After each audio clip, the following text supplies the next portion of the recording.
Hello friends, આજે આપણે બનાવીશું મસાલા શીંગ, જે તમે ઘરમાં રહેલી સામગ્રીથી ઝટપટ બનીને તૈયાર પણ કરી શકો છો.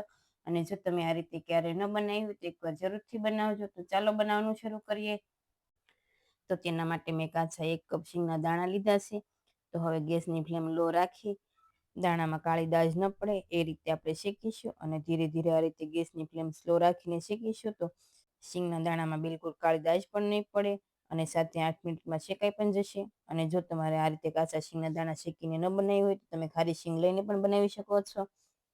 તો હવે 7 થી 8 મિનિટ જેવું થઈ ગયું છે. તો આપણે જોઈ લઈએ, શીંગના દાણા પણ સારા એવા શેકાઈ ગયા છે, બિલકુલ કાળી દાજ પણ નથી પડી. તો હવે ગેસની ફ્લેમ બંધ કરીશું અને આ રીતે આપણે જોઈ લઈએ, શીંગના દાણામાંથી એકદમ ફોતરા છે તે અલગ થઈ જાય છે, તમે જોઈ શકો છો. હવે દાણા થોડા એવા ઠંડા થાય એટલે આ રીતે કોટનનો ટુવાલ લઈ તેમાં આપણે દાણા છે તે એડ કરી દઈએ. અને આ દાણા અત્યારે આપણે ગેસ ઉપર શેક્યા છે, પણ જો તમારી પાસે માઇક્રોવેવ હોય તો તમે 2 મિનિટ માટે માઇક્રોવેવમાં મૂકી દેશો તો પણ સારા એવા શેકાઈ જશે. અને ફોતરા છે તે પણ ઝડપથી નીકળી જશે અને દાણાનો કલર પણ સારો રહેશે. તો હવે ટુવાલના આ રીતે આ હાથમાં ચારે બાજુના ખૂણા લઈ બીજા હાથેથી આ રીતે મસળતા જશું એટલે દાણામાંથી ફોતરા છે એ ઝડપથી નીકળી જશે. તો હવે તમે જોઈ શકો છો, ફોતરા પણ નીકળી ગયા છે. જો કોક આ રીતે દાણામાં ફોતરું રહી ગયું હોય તો બંને હાથોની આંગળીએથી આ રીતે પ્રેસ કરીશું એટલે ફોતરા છે તે અલગ થઈ જશે.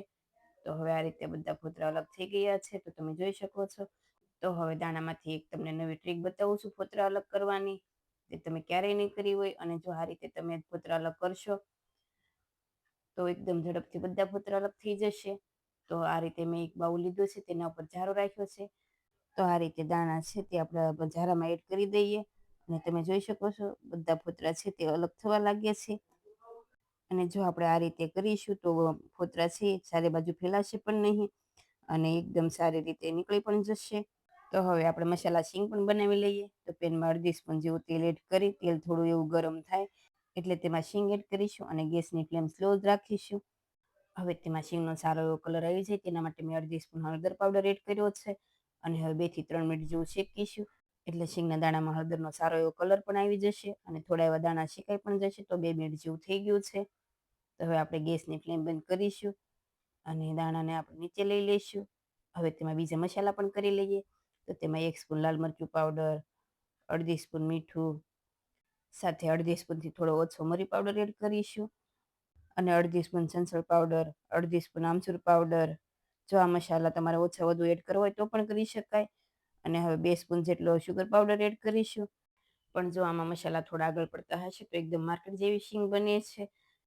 તમારે આમાં ગરમ મસાલો એડ કરવો હોય તો પણ કરી શકાય, જે આપણે શાક દાળમાં રેગ્યુલર વાપરતા હોય તે એડ કરી શકાય. અને તમારે શિંગદાણાને થોડો ટેસ્ટ કરી લેવાનો છે, તમને કંઈ ઓછું વધુ લાગે તો પણ તમે એડ કરી શકો છો. તો તમને આ રેસીપી કેવી લાગી? જો રેસીપી ગમતી હોય તો વિડીયોને લાઈક કરજો, શેર કરજો અને મારી ચેનલને સબસ્ક્રાઈબ કરજો. Thank you for watching.